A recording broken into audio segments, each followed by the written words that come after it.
Hello students, this is Sriram info all India government jobs అండి. మన ఛానల్లో పర్మనెంట్ గవర్నమెంట్ జాబ్స్ మాత్రమే పోస్ట్ చేయడం జరుగుతుందండి. కాంట్రాక్ట్ బేస్డ్ కానీ అవుట్సోర్సింగ్ జాబ్స్ అయితే మన ఛానల్లో ఉండవు. ఓన్లీ పర్మనెంట్ గవర్నమెంట్ జాబ్స్ మాత్రమే పోస్ట్ చేస్తాము. మన ఛానల్ ఇంకా ఎవరైనా సబ్స్క్రైబ్ చేసుకోకపోతే సబ్స్క్రైబ్ చేసుకొని బెల్ ఐకాన్ ఆన్ చేసుకొని పెట్టుకోండి. నా ప్రతి అప్డేట్ అనేది మీకు నోటిఫికేషన్ ద్వారా వస్తుంది. అలాగే మీకు వాట్సాప్ ఉంటే వాట్సాప్ ఛానల్లో జాయిన్ అవ్వండి, టెలిగ్రామ్ ఉంటే టెలిగ్రామ్ ఛానల్లో జాయిన్ అవ్వండి. జాయిన్ అయినట్టయితే మీకు exam dates, result dates, previous question papers, job information అనేది మీకు ప్రొవైడ్ చేయడం జరుగుతుంది. ఛానల్లో జాయిన్ అవ్వడానికి డిస్క్రిప్షన్లో నేనైతే లింక్స్ అనేవి ప్రొవైడ్ చేశాను. ఆ లింక్ ద్వారా మీరైతే ఛానల్లో అయితే జాయిన్ అవ్వచ్చు. హలో స్టూడెంట్స్, ఇప్పుడు మనకు వచ్చేసి స్టాఫ్ సెలక్షన్ కమిషన్ నుంచి మరో నోటిఫికేషన్ అయితే రావడం జరిగిందండి. ఇది ఫుల్ నోటిఫికేషన్ అనమాట. ఇప్పుడు మనకు రిలీజ్ అయింది. CHSLది ఫుల్ నోటిఫికేషన్. దీనికి వచ్చేసి బోత్ మెయిల్ అండ్ ఫీమేల్ ఎవరైనా సరే దీనికి అప్లై చేసుకోవచ్చు. ఇది వచ్చేసి SSC వాళ్ళది అఫీషియల్ వెబ్సైట్, న్యూ వెబ్సైట్ అండి. ఓకేనా, మీకు ఓల్డ్ వెబ్సైట్లో ఇదైతే నోటిఫికేషన్ అయితే కనబడదు, న్యూ వెబ్సైట్లో మాత్రమే కనబడుతుంది. ఇక్కడ కింద స్క్రోల్ చేస్తే ఇక్కడ చూడండి నోటీస్ బోర్డ్ అని చెప్పేసి April 8th రిలీజ్ అయింది మనకి. ఇక్కడ చూడండి 10+2 లెవెల్ ఎగ్జామినేషన్ 2024 ఉంది కదా, దాని మీద క్లిక్ చేయండి. క్లిక్ చేసినట్టయితే మీకు అఫీషియల్ నోటిఫికేషన్ అనేది ఇలా డౌన్లోడ్ అవుతుంది. ఈ నోటిఫికేషన్లో ఇంపార్టెంట్ పాయింట్స్ అనేది మీకు డిస్కస్ చేసి చాలా క్లియర్గా ఎక్స్ప్లెయిన్ చేస్తాను. మీరు వీడియో ఎక్కడ స్కిప్ చేయకుండా లాస్ట్ వరకు చూడండి. నా నుండి చిన్న రిక్వెస్ట్ ఏంటంటే మీకు ఈ వీడియో నచ్చినట్టయితే లైక్ చేయండి. అలాగే మీ ఫ్రెండ్స్ కూడా షేర్ చేసినట్టయితే ఈ ఇన్ఫర్మేషన్ అనేది వాళ్ళకి కూడా యూజ్ అవుతుంది. ఇది వచ్చేసి మనకి అఫీషియల్ నోటిఫికేషన్ అండి. ఓకేనా, ఇక్కడ చూడండి మనకి ఇచ్చారు ఇంపార్టెంట్ డేట్స్. చూసుకున్నట్టయితే ఆన్లైన్ అప్లికేషన్ అనేది మనకి 8th April 2024 అయితే మనకి స్టార్ట్ అయిందండి. లాస్ట్ డేట్ మనం చూసుకున్నట్టయితే 7th May 2024 లోపు మనం అయితే అప్లై చేసుకోవాల్సి ఉంటుంది. And next windows for application form corrections. మనం ఏమైనా తప్పులు ఏమైనా పెట్టినట్టయితే కరెక్షన్ చేసుకోవడానికి విండోస్ అనేది ఎప్పుడు ఓపెన్ అవుతుందంటే 10th May 2024 నుంచి 11th May 2024 ఈ 2 days అయితే ఉంటుంది. ఈ 2 days కూడా మనం పేమెంట్ అయితే చేయాలండి. కరెక్షన్ చేసుకున్నందుకు మనం ఎక్స్ట్రా పేమెంట్ అయితే చేయాల్సి ఉంటుంది. అది నేను ఫర్దర్గా ఎక్స్ప్లెయిన్ చేస్తాను ఎంత పేమెంట్ చేయాలి ఏంటి అని చెప్పేసి. నెక్స్ట్ వచ్చేసి మనకి Tier 1, Tier 2 ఎగ్జామినేషన్స్ అనేవి ఉంటుందండి. Tier 1 చూసుకున్నట్టయితే జూన్ జూలైలో మనకైతే కండక్ట్ చేస్తారు. Tier 2 వచ్చేసి రిజల్ట్ డిక్లేర్ చేసి షార్ట్ లిస్ట్ అయ్యాక మీకు ఒక 1 or 2 monthsలో మళ్ళీ Tier 2 ఎగ్జామినేషన్స్ కూడా కండక్ట్ చేస్తారు. ఇక్కడ చాలా ఇంపార్టెంట్ పాయింట్ చూడండి. ఇక్కడ ఏంటంటే మనకి జెండర్ బ్యాలెన్స్ మాట. ఓకేనా, gender balance and women candidates are encouraged to apply. చెప్పాను కదండి మీకు స్టార్టింగ్లోనే. దీనికి వచ్చేసి బోత్ మెయిల్ అండ్ ఫీమేల్ ఎవరైనా సరే దీనికి అప్లై చేసుకోవచ్చు.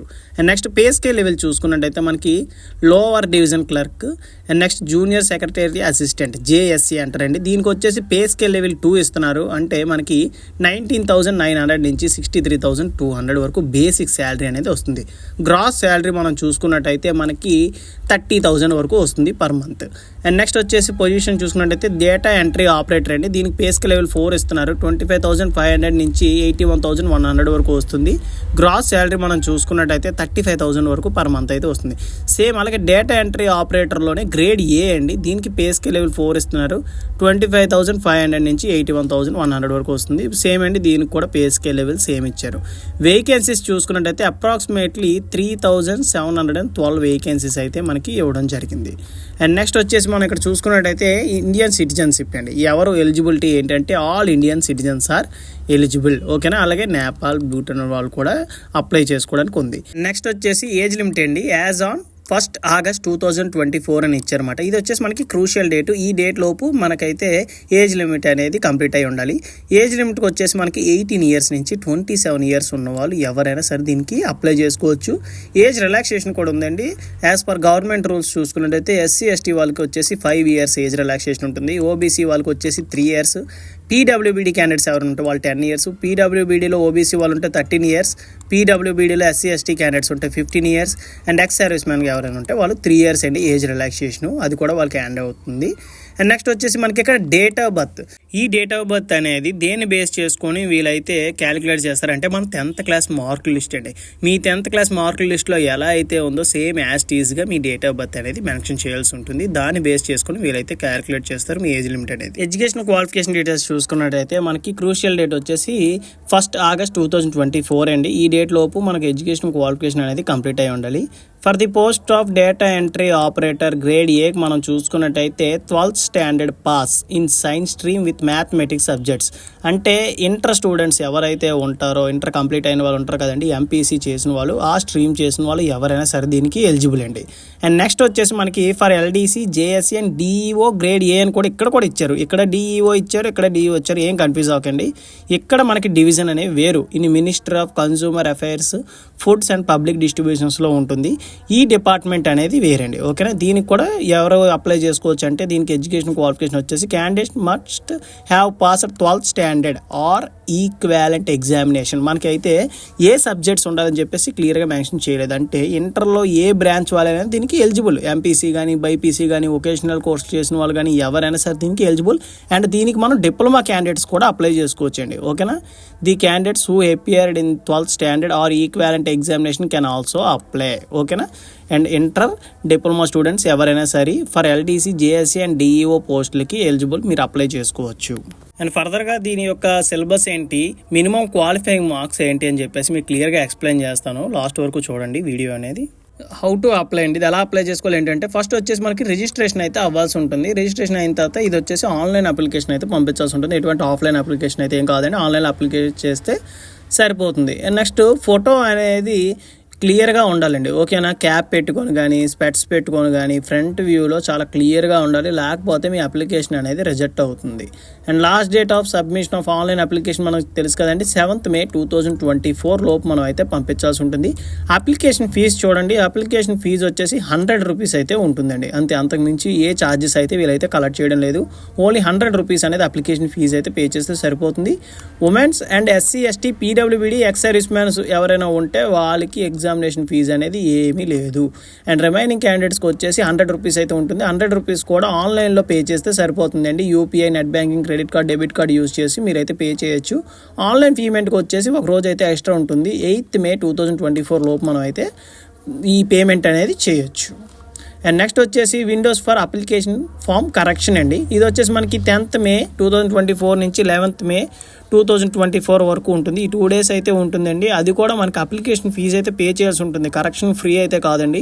మీరు ఏమైనా తప్పులు పెట్టినట్టయితే ఫస్ట్ టైం మీరు కనెక్ట్ చేసుకున్నారనుకోండి, అప్లికేషన్లో ఏదో చిన్న తప్పులు పెట్టారు అంటే మీ నేమ్ మిస్టేక్ పడింది అనుకోండి, మీ నేమ్ చేంజ్ చేస్తే ఫస్ట్ టైంకి 200 రూపీస్ అనేది ఆన్లైన్ పేమెంట్ అయితే పే చేయాల్సి ఉంటుంది. Credit card, debit card same అండి.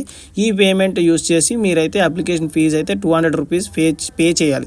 ఏ కేటగిరీ వాళ్ళైనా సరే దీనికి పే చేయాలండి. ఓకేనా. ఇప్పుడు SC ST and PWBD candidates, women category, ex service man తప్పులు పెట్టారనుకోండి, వాళ్ళు మళ్ళీ కరెక్షన్కి వెళ్ళారనుకోండి, వాళ్ళు 200 రూపీస్ అప్లికేషన్ ఫీజు అని కంపల్సరీగా పే చేయాల్సి ఉంటుంది. అండ్ నెక్స్ట్ మీరు ఫస్ట్ టైం కూడా తప్పులు పెట్టారు, సెకండ్ టైం కరెక్షన్కి వెళ్ళారనుకోండి, అప్పుడు మీకు అప్లికేషన్ ఫీజు అనేది 500 రూపీస్ అయితే అవుతుంది. అందుకే మీరు ఫస్ట్ అప్లై చేస్తున్నప్పుడే మీ 10th క్లాస్ మీద ఎలా అయితే ఉన్నాయి డీటెయిల్స్ అలాగే ఇవ్వండి. ఎందుకంటే మీకు నెక్స్ట్ డాక్యుమెంట్ వెరిఫికేషన్ టైంలో మీకు అయితే ప్రాబ్లం అవుతుంది. నెక్స్ట్ వచ్చేసి సెంటర్స్ ఆఫ్ ఎగ్జామినేషన్ అండి. ప్రతి స్టేట్లో ప్రతి మెయిన్ ఇంపార్టెంట్ సిటీస్ అనేవి ఇవ్వడం జరిగిందండి. ప్రతి సిటీకి అయితే ఇచ్చారు. మీకు ఏం ప్రాబ్లం లేదు, మీరు ఓన్ సిటీలోనే మీ ఎగ్జామినేషన్ అనేది రాయొచ్చు. ఆంధ్రప్రదేశ్, తెలంగాణ వాళ్ళకి చూసుకున్నట్టయితే విజయనగరం, విజయవాడ, విశాఖపట్నం, అండ్ నెక్స్ట్ కర్నూలు, తిరుపతి, రాజమండ్రి, గుంటూరు, కాకినాడ ఇవన్నీ ఇచ్చారండి. అండ్ నెక్స్ట్ తెలంగాణ వాళ్ళకి చూసుకున్నట్టయితే హైదరాబాద్, కరీంనగర్, వరంగల్ చాలా దగ్గరలో ఉన్న సిటీస్ అయితే ఇచ్చారు. మీకు ఎంత త్వరగా మీరు అప్లై చేసుకున్నట్టయితే మీ దగ్గరలో ఉన్న సిటీ అయితే వస్తుందండి. మీరు లేట్గా అప్లై చేసుకున్నట్టయితే మీ ప్రిఫరెన్స్ అనేది మారిపోతూ ఉంటుంది. అండ్ నెక్స్ట్ వచ్చేసి స్కీమ్ ఆఫ్ ఎగ్జామినేషన్ చూసుకున్నట్టయితే కంప్యూటర్ బేస్డ్ ఎగ్జామినేషన్ అయితే ఉంటుందండి. 2 టైర్స్లో Tier 1 అండ్ Tier 2 ఉంటుంది. Tier 1 ఎగ్జామినేషన్ చూసుకున్నట్టయితే మనకి ప్రతి సబ్జెక్ట్స్ మొత్తం ఎన్ని 1, 2, 3, 4 సబ్జెక్ట్స్ అయితే మనకు ఉంటుంది. ఇంగ్లీష్ అని, జనరల్ ఇంటెలిజెన్స్ అని, జనరల్ అవేర్నెస్ అని, అండ్ నెక్స్ట్ క్వాంటిటీ యాప్టిట్యూడ్ అని చెప్పేసి 25 క్వశ్చన్స్ ఉంటుంది ఈచ్ సబ్జెక్ట్ నుండి. 50 మార్క్స్ అయితే క్యారీ అవుతుందండి. టోటల్గా మనకు వచ్చేసి 200 మార్క్స్కి అయితే ఉంటుంది. 60 minutes టైం అయితే ఉంటుంది.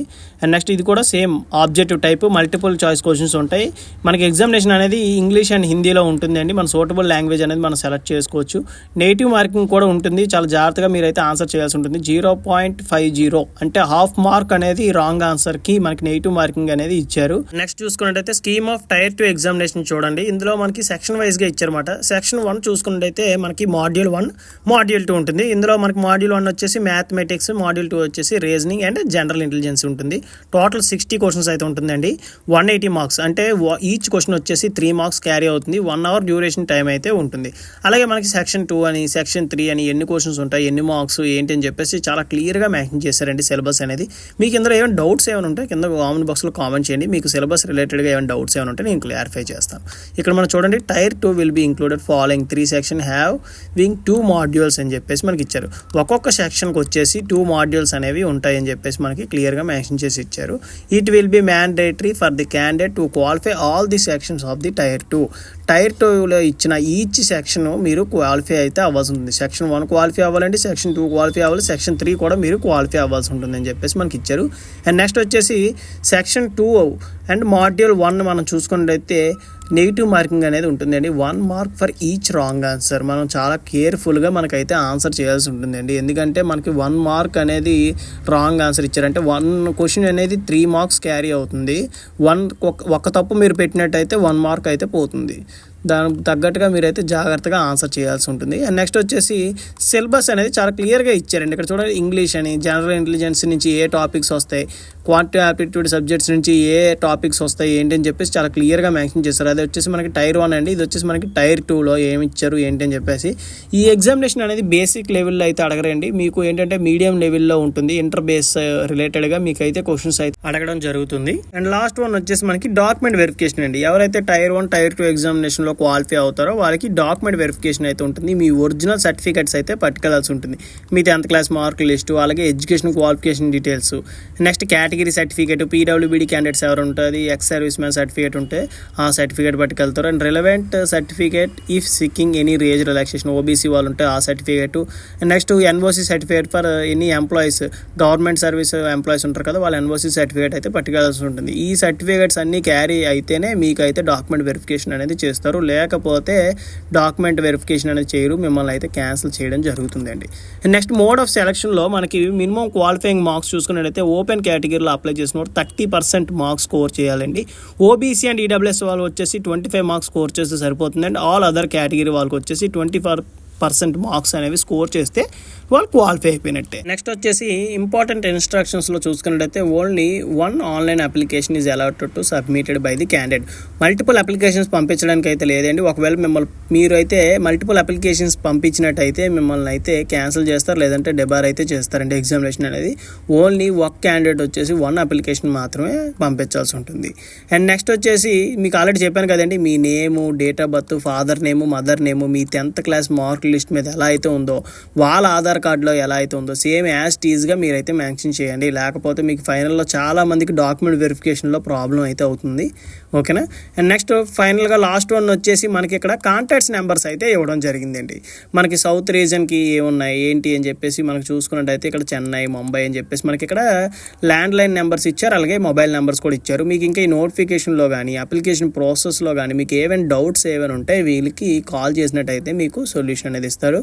లేదు చిన్న చిన్న డౌట్స్ ఏమైనా ఉంటే నాకు కింద కామెంట్ బాక్స్లో కామెంట్ చేయండి, మీకు ఖచ్చితంగా నేనైతే రిప్లై ఇస్తాను. డిస్క్రిప్షన్ ఇచ్చిన లింక్ మీద క్లిక్ చేస్తే మీకు పేజ్ ఇలా ఓపెన్ అవుతుంది. ఇక్కడ రైట్ సైడ్లో చూడండి లాగిన్ ఆర్ రిజిస్టర్ ఉంది కదా, దాని మీద క్లిక్ చేస్తే మీకు ఇలా ఓపెన్ అవుతుంది. మీ దగ్గర ఆల్రెడీ లాగిన్ డీటెయిల్స్ ఉన్నట్టయితే, ఆల్రెడీ రిజిస్ట్రేషన్ అయినట్టు ఉన్నట్టయితే, ఎస్ఎస్సి జీడీకి కానీ ఇంకా ఏదైనా మీరు ఎస్ఎస్సి పోర్టల్ ఆల్రెడీ లాగిన్ అయ్యి ఉంటారు కదండి, ఆ రిజిస్ట్రేషన్ నెంబర్, పాస్వర్డ్ ఎంటర్ చేసి క్యాప్చర్ ఎంటర్ చేసి లాగిన్ మీద క్లిక్ చేయండి. లేదు అనుకుంటే ఇక్కడ రిజిస్టర్ నౌ అని ఉంది కదండి, దాని మీద క్లిక్ చేయండి. కొత్తగా రిజిస్ట్రేషన్ అయిన వాళ్ళు రిజిస్టర్ మీద క్లిక్ చేసినట్టయితే ఫస్ట్ వచ్చేసి మీ పర్సనల్ డీటెయిల్స్, పాస్వర్డ్ క్రియేట్ చేసుకొని ఎడిషనల్ డీటెయిల్స్ అయితే ఇవ్వాల్సి ఉంటుందండి. ఎడ్యుకేషన్ క్వాలిఫికేషన్, అడ్రస్ డీటెయిల్స్ ఇచ్చేసి డిక్లరేషన్ అనేది మీరు ఫోటో అండ్ సిగ్నేచర్ అప్లోడ్ చేసి సబ్మిట్ చేస్తే మీ రిజిస్ట్రేషన్ డీటెయిల్స్ అనేవి మీకు మెయిల్ ద్వారా అండ్ మెసేజ్ ద్వారా వస్తుంది. ఆ డీటెయిల్స్ యూస్ చేసుకొని మీరు లాగిన్ అయినట్టయితే మీకు అప్లికేషన్ ప్రాసెస్ అనేది స్టార్ట్ అవుతుంది. ఇదిగోండి ఫస్ట్ వచ్చేసి do you have an Aadhaar card అంటారు. ఫస్ట్ ఎస్ఎంఏ క్లిక్ చేసి మీ ఆధార్ కార్డ్ డీటెయిల్స్ అయితే ఇవ్వండి. తర్వాత మీ నేమ్ ఇవ్వాల్సి ఉంటుంది. తర్వాత వచ్చేసి మీ gender, date of birth, father name, mother name. And next వచ్చేసి మీ 10th క్లాస్ ఎడ్యుకేషన్ బోర్డు అనేది సెలెక్ట్ చేసుకోండి. మీ roll number 10th class hall ticket మీద ఉంటుంది కదండి, ఆ రోల్ నెంబర్ ఎంటర్ చేయండి. Year of passing, higher education qualification అనేది సెలెక్ట్ చేసుకొని మీ మొబైల్ నెంబర్, క్యాండిడేట్ ఈమెయిల్ అండి, అండ్ సేవ్ అండ్ నెక్స్ట్ మీద క్లిక్ చేసినట్టయితే మీకు ఇక్కడ లెఫ్ట్ సైడ్లో చూపిస్తుంది చూడండి. నెక్స్ట్ ఈ స్టెప్ కంప్లీట్ అయ్యాక పాస్వర్డ్ క్రియేషన్ మీదకి వెళ్తుంది. తర్వాత ఎడిషనల్ డీటెయిల్స్ అంటే మీ address, education qualification details, nationality select చేసుకున్న తర్వాత డిక్లరేషన్ ఫామ్ కంప్లీట్ చేస్తే మీకు రిజిస్ట్రేషన్ అనేది కంప్లీట్ అయిపోతుంది. ఆ డీటెయిల్స్ యూస్ చేసుకొని మీరు లాగిన్ అయినట్టయితే మీకు కింద స్క్రోల్ చేసుకున్నట్టయితే సిహెచ్ఎస్ఎల్ది అప్లై అని కనబడుతుందండి. అప్లై మీద క్లిక్ చేసి ఫిల్ ఫామ్ మీద క్లిక్ చేసినట్టయితే మీకు అప్లికేషన్ ప్రాసెస్ అనేది స్టార్ట్ అవుతుంది. మీకు ఇంకా ఈ నోటిఫికేషన్లో కానీ అప్లికేషన్ ప్రాసెస్లో కానీ మీకు ఇంకా ఏమైనా డౌట్స్ ఏమైనా ఉంటే కింద కామెంట్ బాక్స్లో కామెంట్ చేయండి, మీకు ఖచ్చితంగా నేనైతే రిప్లై ఇస్తానండి. వీడియో నచ్చినట్టయితే లైక్ చేయండి, అలాగే మీ ఫ్రెండ్స్ కూడా షేర్ చేయండి. ఇన్ఫర్మేషన్ అనేది వాళ్ళకి కూడా యూజ్ అవుతుందండి. థ్యాంక్ యూ సో మచ్ అండి for watching video. Keep supporting me. Photo అనేది